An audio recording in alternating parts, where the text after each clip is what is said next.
नमस्कार मित्रांनो, आपण वाचत आहोत मेलुहाचे मृत्युंजय हे पुस्तक।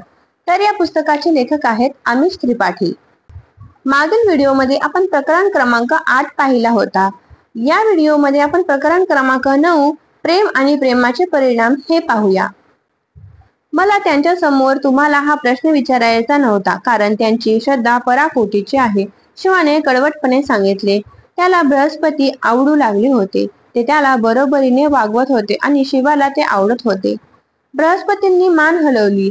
माझ्या मित्रा, मी ते समजू शकतो। तुला काय विचारायचं आहे? मीच का? शिवाने विचारले। सोमरसाचा हा विचित्र आगळा वेगळा परिणाम माझ्याच गळ्यावर का झाला?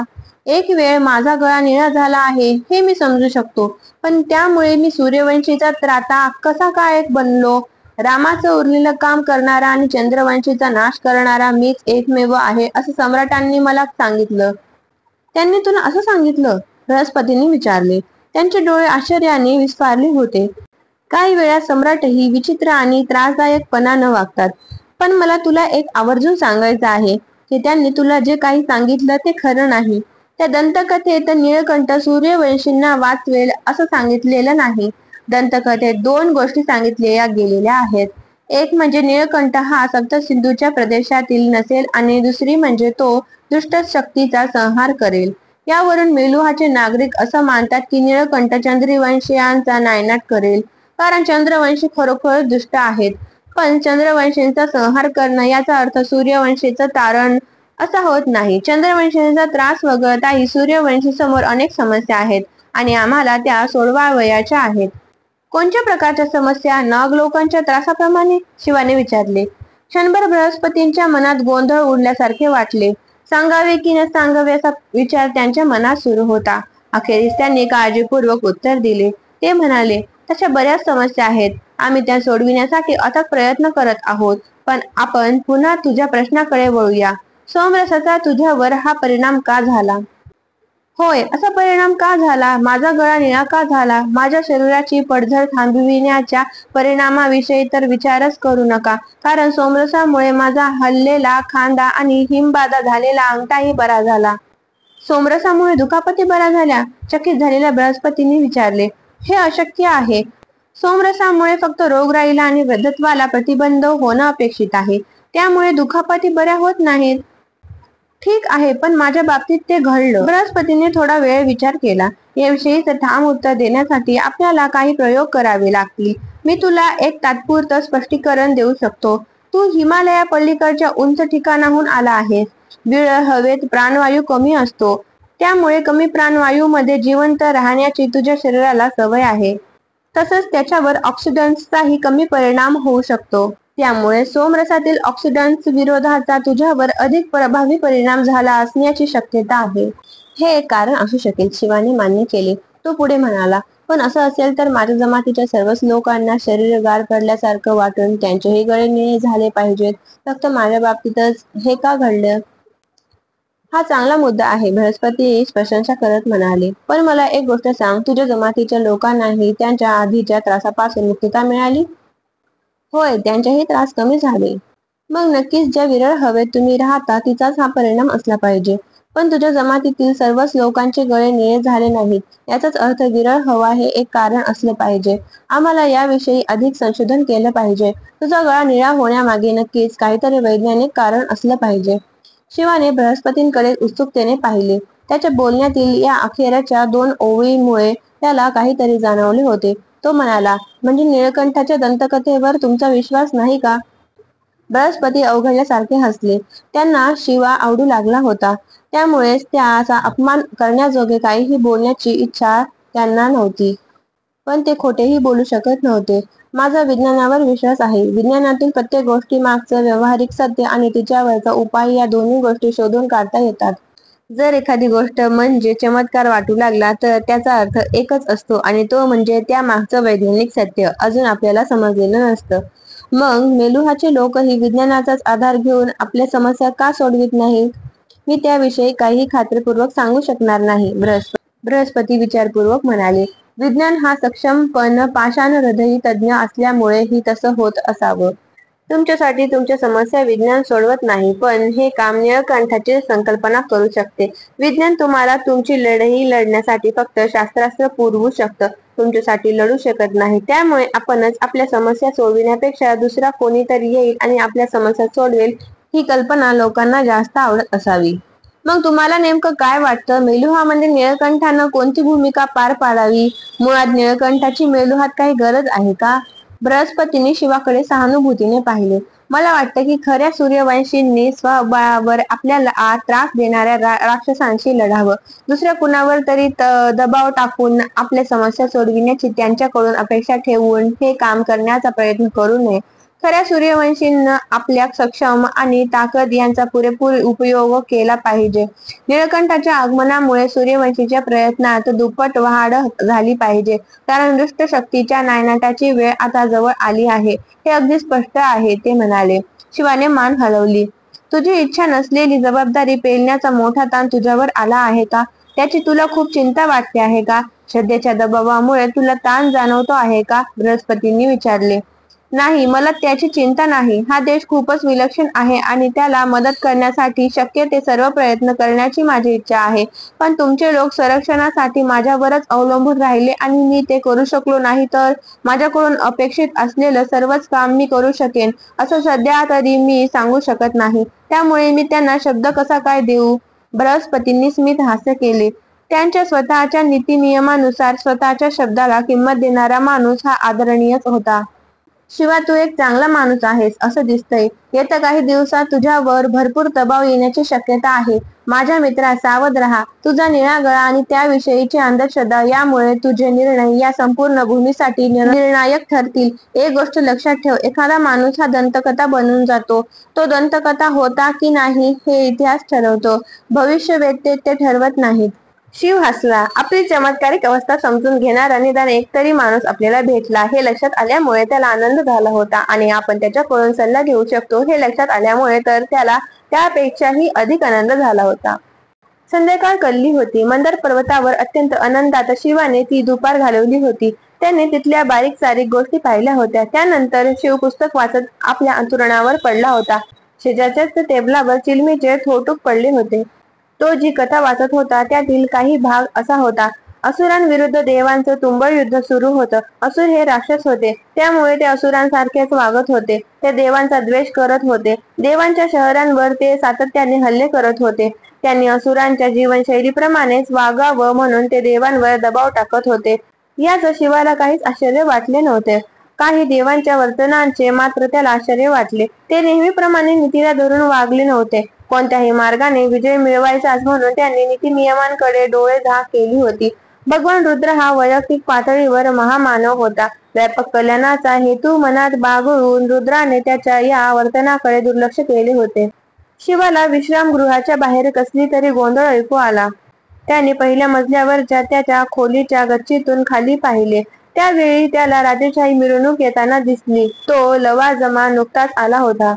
प्रवेशद्वाराजवळच्या अरिष्टनेमी सैनिक व्यवस्थितपणे रांगेत उभे राहिले होते. दूरवरच्या दुसऱ्या रथातून काही लोक खाली उतरताना दिसत होते. शिवाच्या लक्षात आले होते की ते बहुधा राजकुटुंब होते. राजकुटुंबाच्या जवळपास ज्याप्रमाणे नोकर चाकरांची ये जा असते त्याप्रमाणे तिथे नव्हती. मेलुहाच्या लोकांमध्ये जी समतेची भावना रुजली आहे तिचा कदाचित हा परिणाम असावा असे शिवाला वाटले. तरीही ज्यावेळी शिवाने 5व्या रथातून उतरणाऱ्यांकडे पाहिले त्यावेळी त्याच्या समतावादाच्या विचारधारेला आव्हान मिळाले. त्याच्यातून पार्वतेश्वर उतरत होता. तिथे अरिष्ट नेहमी विमनस्कावस्थेत दिसत होते. वरिष्ठ सरदार पार्वतेश्वराच्या समोर लगबगीने गेले. त्यांनी मेलुहाच्या पद्धतीने त्यांना सलामी दिली. ते आपल्या टाचा जुळवून ताठ उभे राहिले होते. त्यांनी आपला उजवा हात डाव्या बाजूला छातीवर ठेवला आणि ते किंचित झुकले. मागच्या बाजूला असलेल्या सैनिकांनीही आपल्या सरदारप्रमाणेच कृती केली. पार्वतेश्वराने ही प्रतिक्रिया म्हणून औपचारिकपणे सर्वांना सलामी दिली. त्याने आपले डोळे किंचित झुकवले होते. सरदार विनम्रपणे 2 पावले मागे गेला आणि मग पार्वतेश्वराने आपल्या सैनिकांची तपासणी करण्यास सुरुवात केली. पार्वतेश्वर ज्या पदावर होता त्यामुळेच त्याला सन्मान प्राप्त होत नव्हता, तर त्या माणसाला वैयक्तिकरित्याच तो सन्मान दिला जात होता असे शिवाला वाटले. त्याचा सगळा कडवटपणा आणि तापटपणा लक्षात घेतला तरी तो माणूस एक उत्तम शूर योद्धा होता, यात काही शंका नव्हती. सहसा ज्या व्यक्तीचा शब्द खरा असतो त्या व्यक्तीला सैनिक आदराने वागवतात. आपल्या प्रमुखाचे आपल्याकडे लक्ष गेल्यावर झुकणाऱ्या प्रत्येक अरिष्ट नेहमीच्या डोळ्यांतील त्याच्याविषयीच्या आदरातूनच शिवाला ते जाणवत होते. त्यानंतर थोड्याच वेळात शिवाला त्याच्या दरवाजावर हळुवारपणे करण्यात आलेली टकटक ऐकू आली. दाराच्या दुसऱ्या बाजूला कोण होते हे जाणून घेण्यासाठी त्याला दार उघडण्याची गरज नव्हती. त्याने हळू श्वास घेतला आणि दार उघडले. दक्षाच्या चेहऱ्यावरील कायमस्वरूपी असलेले स्मित हास्य मावळले. गांजाचा तो अपरिचित वास त्याच्या घाणेंद्रियाला जाणवला होता. सम्राटाच्या उजव्या बाजूला कणखला उभी होती. तीही त्या वासामुळे तेवढीच बुचकळ्यात पडली होती. हा उग्र वास कसला आहे? त्याने त्याच्या डावीकडे उभ्या असलेल्या बृहस्पतीला विचारले. हवं तर तुम्ही प्रभूंची खोली बदला. तुम्ही त्यांना एवढ्या त्रासदायक वास येत असलेल्या खोलीत कसं काय ठेवू शकता? मला वाटतं की या वासातही शिव आरामदायक राहू शकतात महाराज, बृहस्पती म्हणाले. हा वास माझ्या बरोबरच आलेला आहे महाराज, शिव म्हणाला. मला तो आवडतो. दक्ष गडबडला. त्याच्या चेहऱ्यावरचे बदललेले भाव तो लपवू शकला नव्हता, पण लगेच त्याने स्वतःला सावरले. त्याच्या लक्षात आले होते की या वासामुळे आपले प्रभू प्रसन्न राहत आहेत. तो शांत झाला आणि म्हणाला, मला माफ करा, मी तुम्हाला थोडा त्रास देतो आहे प्रभू. आता त्याचे स्मित हास्य पुन्हा त्याच्या चेहऱ्यावर अवतरले होते. तो पुढे म्हणाला, पण मला असं वाटलं की मी आणि माझे कुटुंबीय विश्रामगृहात आलो आहोत हे तुम्हाला कळवावं. महाराज, आपण मला ही गोष्ट कळवली हे खूपच चांगलं झालं. शिवाने औपचारिकपणे प्रणाम करत म्हटले. प्रभू, आपण आमच्या समवेत उद्या सकाळी न्याहारी घ्यावी असं आम्हाला वाटतं. तसं घडलं तर आम्ही तो आमचा बहुमानच समजू, दक्ष म्हणाला.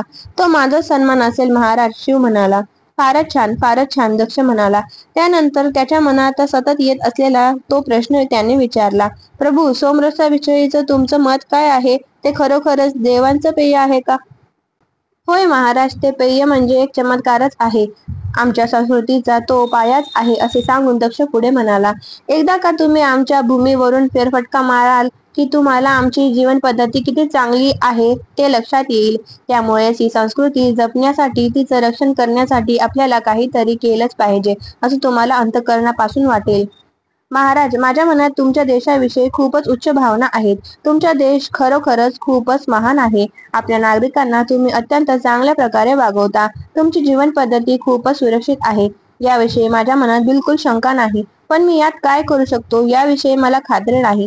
तुमची संस्कृती खूपच पुढारलेली आहे आणि मी तर फक्त एक रानटी संस्कृतीतील माणूस आहे, शिव म्हणाला. प्रभू, श्रद्धा हे एक अत्यंत सक्षम हत्यार आहे, दक्ष म्हणाला. त्याने आपले दोन्ही हात जोडले होते. तो प्रणाम करत होता. आमचा तुमच्यावर जेवढा विश्वास आहे तेवढाच विश्वास तुम्ही स्वतःवर ठेवण्याचीच फक्त गरज आहे. तुमच्या फक्त उपस्थितीनंच आमच्या लोकांवर केवढा प्रभाव पडू शकतो हे तुम्ही एकदा पाहाच. तुम्ही आमच्या देशात काही काळ घालवा. तुमच्या उपस्थितीचा आमच्या लोकांवर काय परिणाम होतो हे तुम्ही स्वतःच आजमावा. त्यानंतर तुम्ही काय करू शकता हे तुमच्या लक्षात येईल. शिवाने दक्षाबरोबर वाद घालणे सोडून दिले. दक्षाच्या बालीच्या अंधश्रद्धेपुढे त्याने हात टेकले होते. बृहस्पतींनी शिवाच्या मदतीला धावून जाण्याआधी शिवाशी नेत्रपल्लवी केली. त्यानंतर ते म्हटले, महाराज, मला शिव अजूनही दमल्यासारखा वाटत आहे. त्याने आज दिवसभर खूपच काम केले आहे. आता त्याला विश्रांती घेऊ देत आणि आपण उद्या सकाळी भेटूया, ते म्हणाले. दक्षाने स्मितहास्य केले. कदाचित तुमचं म्हणणं बरोबर असेल बृहस्पती. प्रभू, आपल्याला त्रास दिल्याबद्दल मला क्षमा करा. आपण उद्या न्याहारीच्या वेळी भेटूच. शुभरात्री. शुभरात्री. शिवानेही त्यांना त्यांच्याप्रमाणे अभिवादन केले. दक्ष अतिउत्सुकतेमुळे काहीसा निराश झाला होता आणि प्रहर घड्याळाकडे पाहत होता. त्यावेळी सती शांतपणे टेबलावर बसून वाट पाहत होती. डावीकडे कणखला, बृहस्पती आणि पार्वतेश्वर होते. उजवीकडे एक रिकामी खुर्ची होती. ती नीळकंठासाठी असणार, सतीने विचार केला. त्या रिकाम्या खुर्चीच्या शेजारच्या खुर्चीवरच सती बसली. तिच्या उजव्या बाजूला तिची आई विरिणी बसली होती. या बसण्याच्या पद्धतीमुळे दक्षाला मनातल्या मनात खूपच आनंद झाला होता, कारण त्याला हव्या त्या पद्धतीने ते सारे जण बसले होते. सतीने सर्व सरंजामावर एक वार नजर टाकली. मेलुहाचे लोक सहसा कमी उंचीचे टेबल आणि त्यासमोर मांडलेल्या गिरद्यांवर न्याहारीसाठी बसत. पण त्या दिवशी निळकंठासाठी नेहमीचे मोठे टेबल आणि खुर्च्या मांडलेल्या होत्या. केळीच्या पानांऐवजी सोन्याची ताटी होती. चव वाढविणाऱ्या कुल्हड म्हणजेच मातीच्या प्याल्यांऐवजी चकचकीत चंदेरी काचेचे प्याले होते. या न्याहारीच्या बैठकीसाठी तिच्या वडिलांनी सर्व प्रकारचा उत्तम सरंजाम मांडून घेतला होता. आतापर्यंत अनेक तथाकथित निळकंठांमुळे त्यांच्या आशेवर पाणी पडल्याचे तिने पाहिले होते. अनेक चमत्कारी पुरुष अखेरीस बनवाबनवी करणारेच निघाले होते. तशा प्रकारची निराशा आपल्या वडिलांना पुन्हा एकदा अनुभवावी लागू नये अशीच तिची अपेक्षा होती. शिव आणि नंदी येत असल्याची सूचना हुजऱ्याने जोरात ओरडून दिली. दक्ष उठून हात जोडून उभा राहिला. मात्र सम्राटाच्या या गुलामसारख्या वर्तनामुळे पार्वतेश्वराच्या डोळ्यांच्या चिळ उमटली. त्याच वेळी आपल्या हातून चुकून जमिनीवर पडलेला प्याला उचलण्यासाठी सती खाली वाकली होती. प्रभू, टेबलाभोवती उभ्या राहिलेल्या लोकांकडे बोटाने निर्देश करत दक्ष म्हणाला, कणखला, बृहस्पती आणि पार्वतेश्वरी यांना तुम्ही आधीपासूनच ओळखता. अगदी उजवीकडच्या कडेला आहे ती माझी पत्नी राणी विरिणी. शिवाने विनम्रपणे स्मित हास्य करत विरिणीने केलेल्या प्रणामाला प्रणाम करून प्रत्युत्तर दिले आणि तिच्या बाजूलाच दक्षाच्या चेहऱ्यावर मोठे हसू फुलले होते. त्याच वेळी खाली पडलेल्या प्याला उचलून घेत सती उभी राहिली होती. दक्ष पुढे म्हणाला, ती माझी मुलगी राजकुमारी सती. शिवाचा श्वास अडकला. साक्षात त्याचे जीवनच त्याच्या समोर उभे राहून त्याच्याकडे निरखून पाहत होते. त्याचे हृदय जोरजोरात धडकू लागले. त्याला त्याच्या आवडीचा सुगंध येऊ लागला. पवित्र तळ्या काठाचा, सूर्यास्ताच्या वेळचा सुगंध. पूर्वीप्रमाणेच तो पुन्हा एकदा मंत्रमुग्ध झाला. आधीप्रमाणेच त्याला पुन्हा एकदा तिची भुरळ पडली होती. खोलीत एक असह्य शांतता पसरलेली होती. त्याच वेळी सतीच्या हातातून तो प्याला पुन्हा एकदा खाली पडला आणि त्या आवाजाने त्या शांततेचा भंग झाला. शिवाच्या चेहऱ्यावर खेळलेल्या आपली नजर सतीने त्या घरंगळणाऱ्या प्याल्याच्या आवाजामुळे किंचित दुसरीकडे वळवली. आत्यंतिक प्रयत्नांनी आपल्या चेहऱ्यावरचे धक्का बसल्याचे भाव तिने नियंत्रणात आणले. तिचा श्वासोच्छवास जड झाला होता. तिला धाप लागली होती. जणू काही ती नुकतीच शिवाबरोबर द्वंद्व नृत्य करून आली होती, पण तिचा आत्मा खरोखर त्याच्याबरोबर नृत्य करू लागला होता हे तिला माहिती नव्हते. अचानक मूक झालेल्या त्या दाम्पत्याकडे दक्ष आनंदातिशयाने पाहत होता. आपले नाटक योग्य प्रकारे वटल्याने खुश झालेल्या दिग्दर्शकाच्या चेहऱ्यावरील भाव त्याच्या चेहऱ्यावर होते. नंदी शिवाच्या मागच्या बाजूला उजवीकडे उभा होता. त्याला सतीच्या चेहऱ्यावरचे भाव दिसत होते. अचानक त्याच्या लक्षात साऱ्या गोष्टी आल्या. नृत्याचा रियाज, विक्रमास्पर्श, शुद्धीकरण आणि त्याच्या प्रभूच्या या यातना. या क्षणात सारा उलगडा झाला. पण त्याच वेळी त्याचे एक मन घाबरलेलेही होते. तेवढ्यात दुसऱ्या मनाने त्याला झटकन सावरले. जर त्याच्या प्रभूची हीच इच्छा असेल तर तो प्रभूला शक्य त्या सर्व मार्गांनी पाठबळ देणार होता. बृहस्पतींनी निर्विकारपणे त्या दाम्पत्याकडे पाहिले. या अनपेक्षित परिस्थितीचे परिणाम काय होतील या विचारांत ते बुडून गेले होते. पार्वतेश्वराला मात्र जे काही चालले होते त्याविषयी तीव्र तिटकारा वाटत होता. त्याची चीड त्याच्या नजरेतून व्यक्त होत होती. त्याला ते सारे चुकीचे, अनैतिक आणि सर्वात वाईट म्हणजे बेकायदेशीर वाटत होते. प्रभू, आपल्या उजवीकडच्या रिकाम्या खुर्चीकडे बोट दाखवत दक्ष म्हणाला, कृपा करून आपले आसन ग्रहण करा आणि आपण न्याहारीला सुरुवात करूया. शिवाने कोणतीच प्रतिक्रिया दर्शवली नाही. त्याने दक्षाचे शब्द ऐकलेच नव्हते. तो त्याच्या स्वतःच्या जगात दंग झाला होता. तिथे त्याला फक्त सतीच्या एकाच लयीतील श्वासोच्छवासाचा आवाज तेवढाच ऐकू येत होता. आपल्या पुढच्या सप्तजन्मांतही तो त्या लयीवर नृत्य करत राहिला असता. प्रभू, आता किंचित मोठ्या आवाजात दक्ष म्हणाला. लक्ष विचलित झालेल्या शिवाने अखेरीस दक्षाकडे पाहिले. जणू काही तो कोणत्या तरी दुसऱ्या जगातूनच त्याच्याकडे पाहत होता. कृपा करून आपले आसन ग्रहण करा प्रभू. होय, नक्कीच महाराज. शिवाने संकोचाने आपली नजर दुसरीकडे वळवली. शिव खाली बसल्यावर न्याहारीचे पदार्थ आणले गेले. तो साधाच पदार्थ होता. मेलूच्या लोकांना हा पदार्थ फारच आवडत असे. त्याला इडली म्हटले जात होते. भात आणि इतर डाळी एकत्र वाटून त्याचे जाडसर पीठ बनवले जात असे. त्यानंतर त्यापैकी थोडे थोडे पीठ केळ्याच्या पानांत बांधून मोदक पात्रात ठेवून उकळले जात असे. त्याच्याबरोबर चवीसाठी थोडी तिखट चटणीही होती. तू निळकंठ आहेस? अजूनही पुरतेपणे धक्क्यातून न सावरलेल्या सतीने शिवाकडे पाहत हळूच विचारले. तिला आपला धापापणारा श्वास थोडाफार तरी नियंत्रित करायचा होता. त्या गडबडीत ती त्याला अरे तुरे करत होती. असं दिसतंय खरं? शिव तिला मिश्किलपणे म्हणाला. प्रभाव पडला? त्याने विचारले. सतीने त्याच्याकडे भुवया उंचावून रागाने पाहून या प्रश्नाचे उत्तर दिले. तिच्या चेहऱ्यावर पुन्हा तिचा तो पूर्वीचा मुखवटा चढला होता. मी कशाला प्रभावित व्हायला हवं? तिने विचारले. काय? प्रभू, दक्ष म्हणाला. बोला महाराज. शिव दक्षाकडे वळत म्हणाला. दक्ष म्हणाला, मी असा विचार करत होतो की आमची पूजा आज संध्याकाळपर्यंत आटोपेल. तरीही मला बृहस्पतींबरोबर काही गोष्टीचा आढावा घ्यायचा असल्यानं मी आणखी 2 दिवस इथंच राहणार आहे. एवढा काळ सतीनं आणि विरिणीनं इथं कंटाळवाणेपणानं घालवावा असं मला वाटत नाही. आभारी आहे महाराज, बृहस्पतीही मिश्किलपणे म्हणाले. इथल्या वातावरणात कंटाळाच येणार हा तुमचा विश्वास ऐकून मी अगदी तृप्त झालो. त्यामुळे राजकुटुंब इथं मंदार पर्वतावर तरी आलं हीच गोष्ट माझ्यासाठी खूपच आश्वासक आणि दिलासादायक आहे. टेबलावरच्या लोकांमध्ये एकच हास्यकल्लोळ उडाला. दक्षही खेळकरपणे त्याच्या हास्यात सहभागी झाला. मला काय म्हणायचं आहे ते तुम्हाला चांगलंच माहिती आहे बृहस्पती, दक्ष आपली मान हलवत म्हणाला. त्यानंतर शिवाकडे वळून तो म्हणाला, मला जेवढं माहिती आहे त्यावरून प्रभू तुम्ही उद्या सकाळी देवगिरीकडे प्रयाण करायचं ठरवलं आहे. विरिणी आणि सतीला तुमच्याबरोबर पाठवून देणं योग्य ठरेल असं मला वाटतं. आम्ही बाकीचे सगळे लोक 2 दिवसांनी येऊ आणि तुम्हाला भेटू. सती आता सावध झाली होती. तिला का कुणास ठाऊक पण आपण या योजनेला संमती देऊ नये असे मनोमन वाटत होते. पण तिचे दुसरे मन तिला सांगत होते की यात नाकारण्यासारखे काहीच नाही.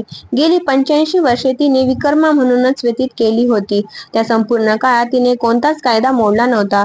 योग्य गोष्ट ठरविण्याबाबत तिचे स्वतःवर पूर्ण नियंत्रण होते.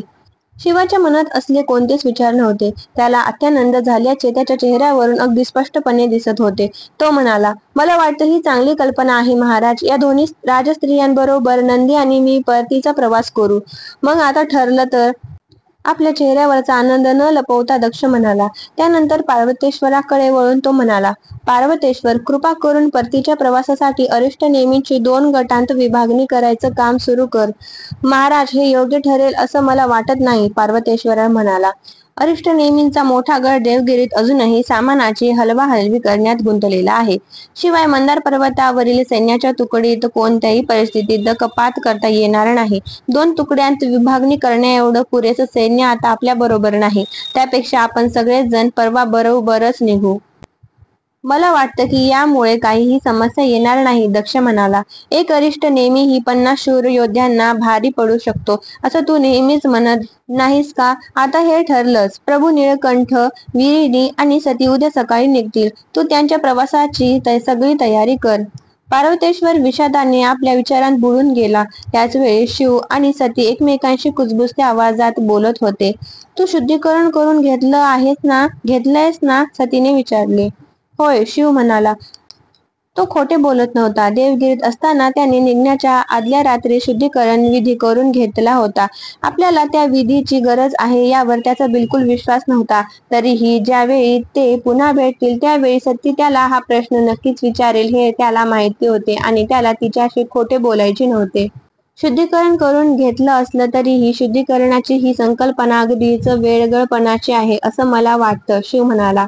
खरं तर विकर्मा ही संकल्पना तिरस्करणीय आहे असं माझं मत आहे. मेलुहाच्या लोकांच्या संस्कृतीतील हीच एक पद्धती मला वाटतं की अत्यंत वाईट आणि अन्याय आहे. ती बदलली गेली पाहिजे. सतीने शिवाकडे झटकन बघितले. तिचा चेहरा निर्विकार होता. शिवाने तिच्या डोळ्यांत रोखून पाहिले. तिच्या मनात काही थांग लागतो का ते आजमावण्याचा प्रयत्न तो करत होता. पण त्याने एक अभेद्य भिंतीवर आपले डोके आपटून घेतले होते. दुसऱ्या दिवशी दुसऱ्या प्रहराची सुरुवात झाल्यावर शिव, विरिणी, सती आणि नंदी देवगिरीला जाण्यासाठी 100 अरिष्ट नेमींसह रवाना झाले. दक्ष, पार्वतेश्वर आणि कणखला त्यांना निरोप देण्यासाठी विश्रामगृहासमोर उभे होते. वेळापत्रकानुसार काही ठरलेल्या प्रयोगांच्या कामकाजासाठी बृहस्पती त्यांच्या कार्यालयात गेले होते. सैनिकांच्या तुकडीलाही राजरथातच बसावे लागले होते, कारण किमान 4 रथ तरी सम्राट आणि त्यांच्याबरोबरच्या सहकाऱ्यांसाठी राखीव ठेवण्याची आज्ञा होती. त्यामुळे एकाच वाहनातून सारे जण प्रवास करत होते. पार्वतेश्वराच्या चेहऱ्यावर चांगलीच नाराजी दिसत होती, कारण या राजेशाही मिरवणुकीत राजकुटुंबासमवेत नकली वाहने नव्हती. एकुलत्या एका वाहनातून राजकुटुंबाने असा प्रवास करणे पार्वतेश्वराला धोकादायक वाटत होते. पण त्याच्या या हरकतीला सम्राटाने फेटाळून लावले होते. त्या वाहनातील एका आरामदायी सोफ्यावर बसलेल्या सतीने शिवाने आपल्या गळ्यावर पुन्हा एकदा शेला बांधल्याचे पाहिले. तू संपूर्ण वेळ तुझा गळा का झाकून ठेवतोस? तिने त्याला विचारले. माझा गळा पाहिल्यावर लोकांचं लक्ष त्याच्याकडे वेधलं जातं, ते मला नको आहे, शिवाने उत्तर दिले. पण तुला या गळ्याची आता सवय करून घेतलीच पाहिजे, कारण आता तो अदृश्य होणं तर शक्यच नाही ना, सती म्हणाली. खरं आहे, शिवस्मित हास्य करत म्हणाला. पण जोपर्यंत मला याची सवय होत नाही तोपर्यंत हा शैला हे माझं कवच आहे. मिरवणूक नजरेआड झाल्यानंतर पार्वतेश्वर आणि कणखला दक्षाकडे आले. महाराज, तुमच्या या माणसावर एवढा विश्वास का आहे? पार्वतेश्वराने दक्षाला विचारले. आदर देण्याजोगी कोणतीच गोष्ट त्यानं केलेली नाही. त्यानं कोणतंही प्रशिक्षणही घेतलेलं नसताना तो आपल्याला विजय कसा काय मिळवून देणार आहे? निळकंठाची संपूर्ण संकल्पनाच आपल्या कायद्यांच्या विरोधात आहे. ज्यावेळी एखादा माणूस एखादं काम करण्यास सक्षम असल्याचं निदर्शनास येतं आणि त्याला त्यासंबंधीच्या विशिष्ट यंत्रणेकडून प्रशिक्षित केलं जातं, त्याच वेळी त्याच्यावर कोणतंही काम सोपवलं जातं. आपण युद्धाच्या परिस्थितीतून जात आहोत पार्वतेश्वर, दक्षाने उत्तर दिले. हे युद्ध अघोषित आहे, पण युद्धाची परिस्थिती तशीच आहे. आपण दर आठवड्याआड एका दहशतवादी हल्ल्याला तोंड देत आहोत. ते भित्रे चंद्रवंशी समोरासमोर हल्ले करत नाहीत, कारण त्यावेळी आपण त्यांना तोंड देऊ शकू, त्यांना नामोहरम करू हे त्यांना माहिती आहे.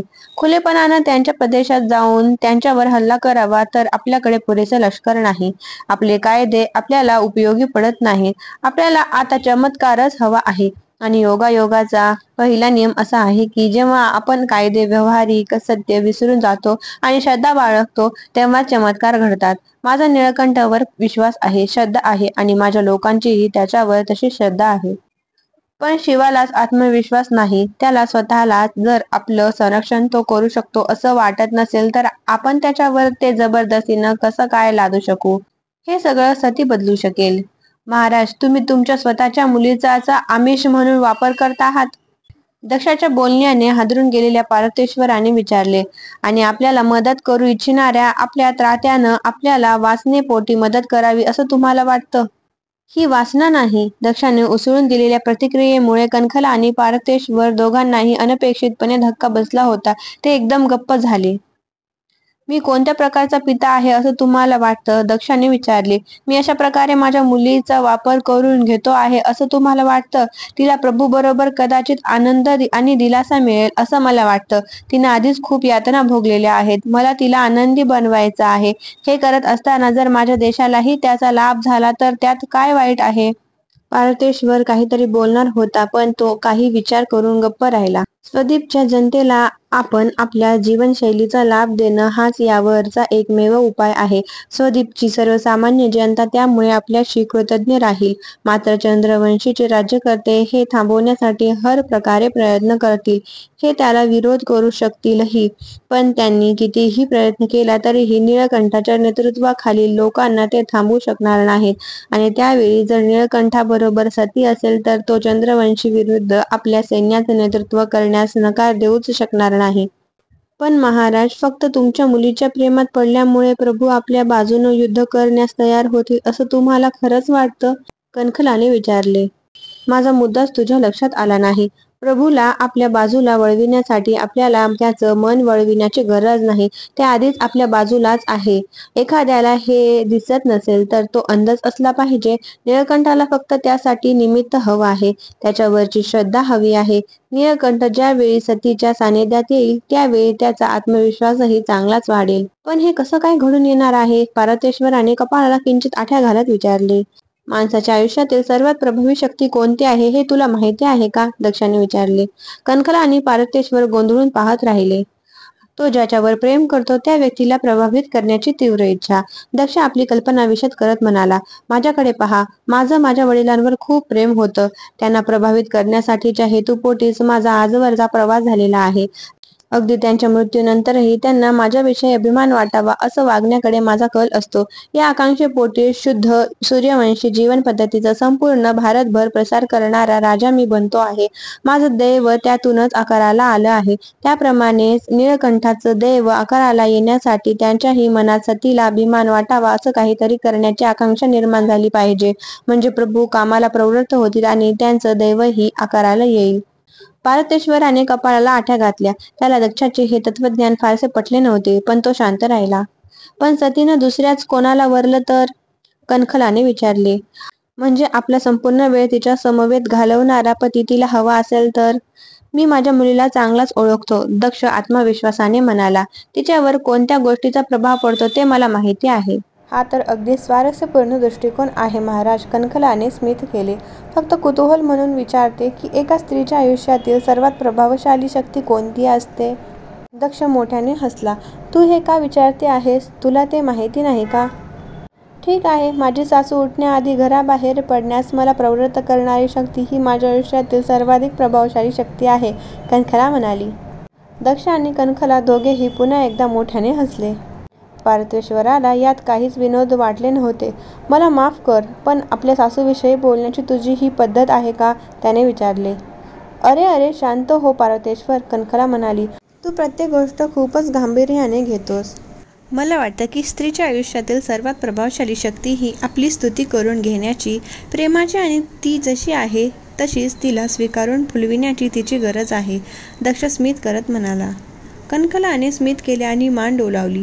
तिच्या सम्राटाला मानवी भावभावनांची खरोखरच जाण होती. तर मित्रांनो, प्रकरण क्रमांक 9 येथे संपूर्ण झाले आहे. पुढील प्रकरणासाठी माझ्या चॅनलला जरूर सबस्क्राईब करा.